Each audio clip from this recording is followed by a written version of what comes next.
Fala pessoal, sejam todos bem-vindos. Vamos aqui para mais um conteúdo, mais uma notícia, trazendo para vocês as últimas informações diretamente de Brasília. Vamos aqui com comentários do canal 4x4, já deixando os créditos ao canal do 4x4 na plataforma do YouTube. Se não é inscrito no canal, se inscreva, deixe seu like, seu comentário, que isso faz uma enorme diferença para a gente. Aqui dentro da plataforma, o YouTube entende que o conteúdo é relevante e entrega para mais pessoas. E lembre-se também de comentar aí de qual cidade vocês estão nos assistindo, que é para a gente saber de onde está vindo a nossa audiência. Agora, sem mais enrolação, bora para o conteúdo, bora para mais uma notícia diretamente de Brasília. De Brasília, pauta número 1, é o Toffoli querendo reescrever o passado, né? O ministro do Supremo, Dias Toffoli, anulou todas as decisões da Lava Jato contra o executivo Marcelo Odebrecht.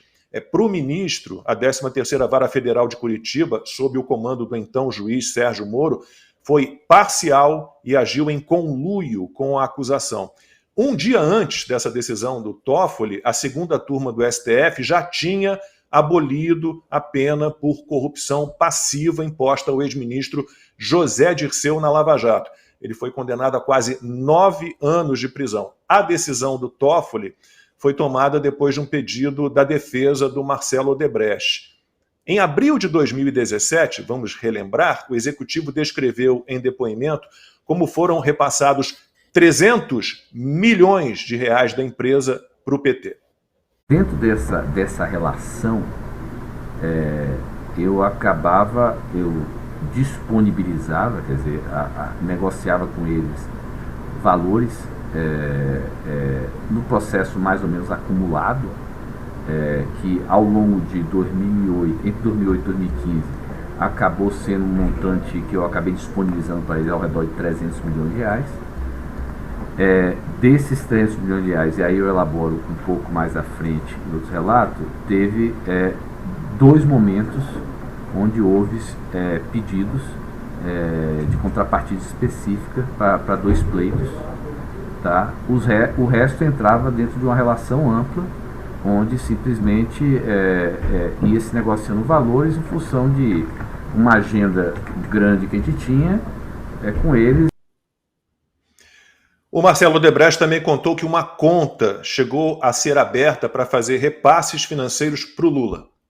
Para o nosso controle, nós chegando provisionamos então 35 milhões de reais desse saldo exatamente na conta amigo, que seria, na época, eu nunca conversei com ele que era para necessidades pessoais do Lula, mas na época era para o projeto político do Lula. Instituto Lula, seja lá o que for, qualquer demanda que viesse de Lula estaria englobado nesses 35 milhões. Essa decisão do Toffoli movimentou as redes sociais, né? Muita gente publicou um comunicado oficial da Odebrecht de 2016. Ali no auge da Lava Jato, a empresa admitiu que errou e mencionou que adotaria medidas anticorrupção. Está aí a nota oficial da Odebrecht na época. Só que agora a turma na internet fez uma versão debochada dessa nota, né? E acho que a gente tem também a imagem. A Odebrecht não reconhece que participou de práticas impróprias em sua atividade empresarial, por isso a Odebrecht não pede desculpas. Consta, estamos assim, é impressionante. Não só o desmanche de tudo, né? Eu jamais imaginei que a gente fosse passar por algo assim, mas assim, a tentativa de apagar completamente o passado, tudo o que aconteceu, com provas e mais provas e delações, acordo de leniência, dinheiro recuperado. De repente, a gente vai fingir que nada disso existe. Eles vão tentar, né? Se eles tivessem aquela maquininha do Men in Black, daquele filme, eles iam fazer todo mundo esquecer tudo que a gente sabe que aconteceu nos vários verões passados, né? O Toffoli já se colocou no papel de editor do país. Ele fez essa analogia uma vez com a missão muito nobre dos ministros da Suprema Corte, que é de preservar a Constituição, não é exatamente de editar o país, né? Mas ele se colocou nesse papel um tanto megalomaníaco. E a Malu Gaspar, que é autora de um livro sobre a organização, a Odebrecht, né? Ela chamou de super terça do judiciário, esse dia fatídico aí que qualquer brasileiro de bem ficou um tanto deprimido, né? Tivemos a anulação do Dirceu como corrupção passiva, tivemos também o Fachin tomando uma decisão favorável a Romero Jucá e Renan Calheiros e essa questão aí do Toffoli com o Marcelo Odebrecht. E aí, se juntar tudo, o grau de promiscuidade da coisa é um desafio homérico para alguém como eu ou a Ana tentar explicar para os nossos colegas, os nossos amigos gringos. Não tem professor jurista do naipe, e eu também acompanho e aprendo muito com os comentários nas redes sociais e na Oeste, com o professor Marsiglia, não tem jurista competente o suficiente para fazer um americano entender. Né? Assim, o Toffoli é aquele advogado que trabalhou com o Dirceu, que tentou por 2 vezes ser juiz e bombou na prova da magistratura, depois foi colocado lá pelo Lula num congresso que teve uma sabatina durante o período de mensalão e petrolão, ou seja, uma avaliação enviesada, para dizer o mínimo.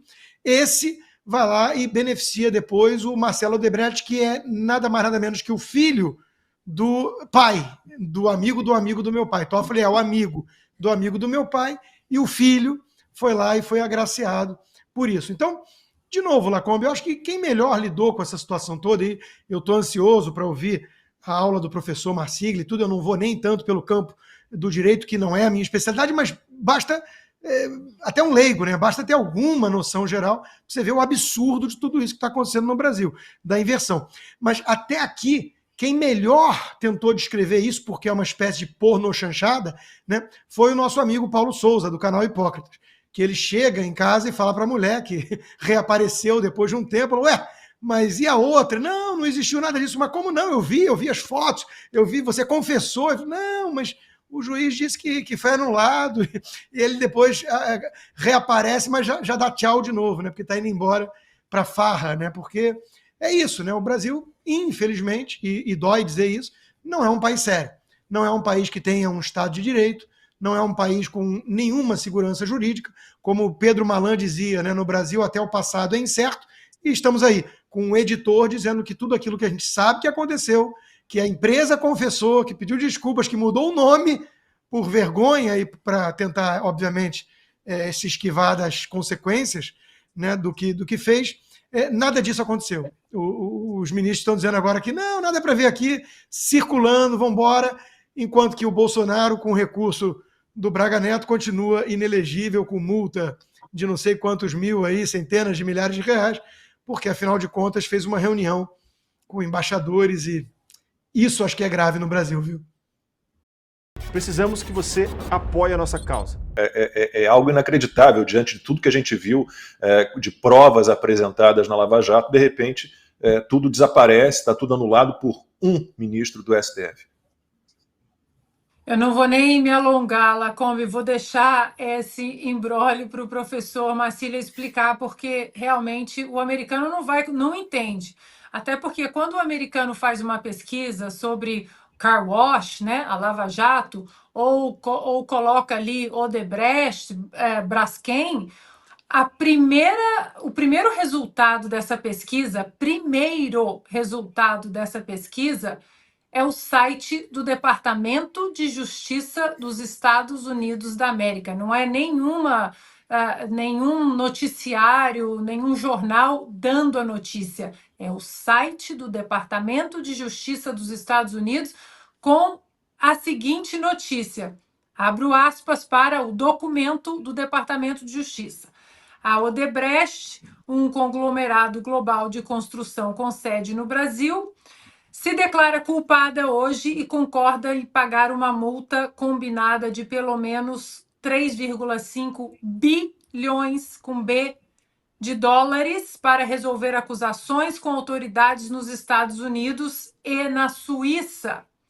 Aí você desce um pouquinho o documento e está escrito lá. A Odebrecht concordou que a multa criminal apropriada é de 4,5 bilhões de dólares, sujeita a uma análise mais aprofundada da capacidade da empresa de pagar o total das penalidades globais, em processos relacionados A Odebrecht também fez acordos com o Ministério Público Federal no Brasil e com a Procuradoria-Geral da República na Suíça.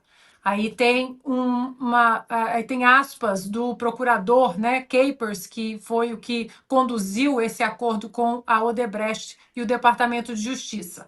Aspas para ele. Essas resoluções são resultado de um esforço multinacional extraordinário para identificar, investigar e processar um esquema de corrupção altamente complexo e duradouro que resultou no pagamento pelas empresas acusadas de perto de 100 milhões de dólares em subornos a funcionários de todos os níveis do governo em muitos países.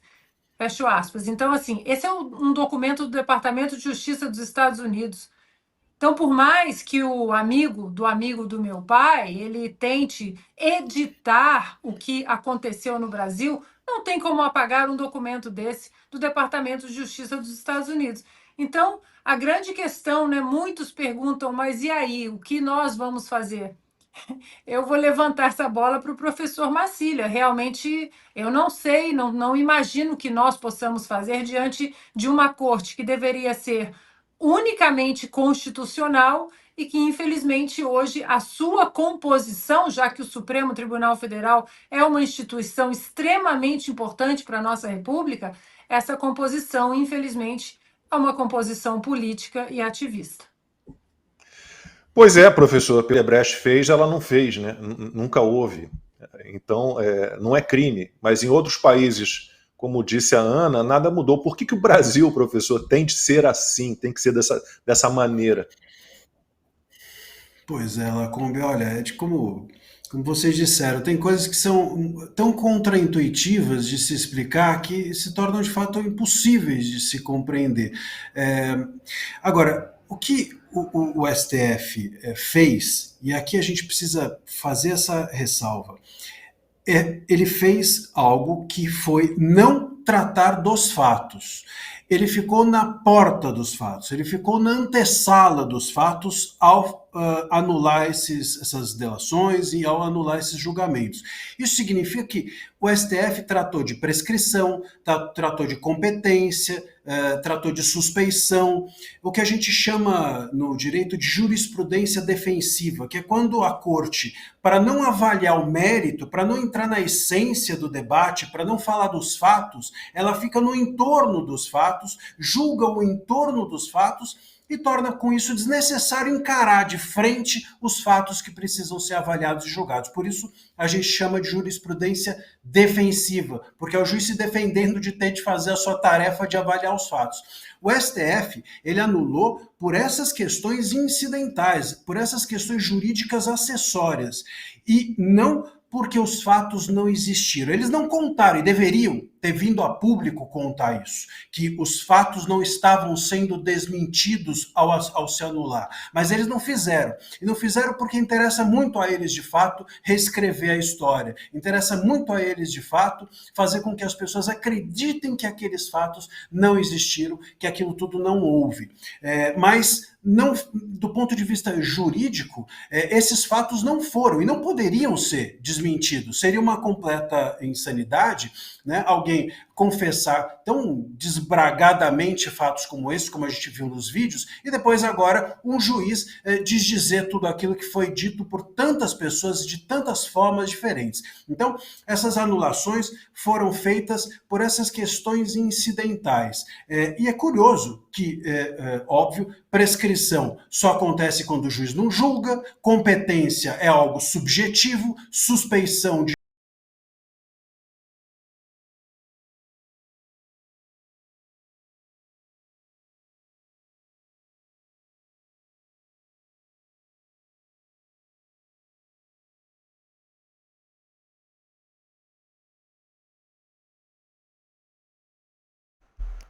É isso aí, pessoal.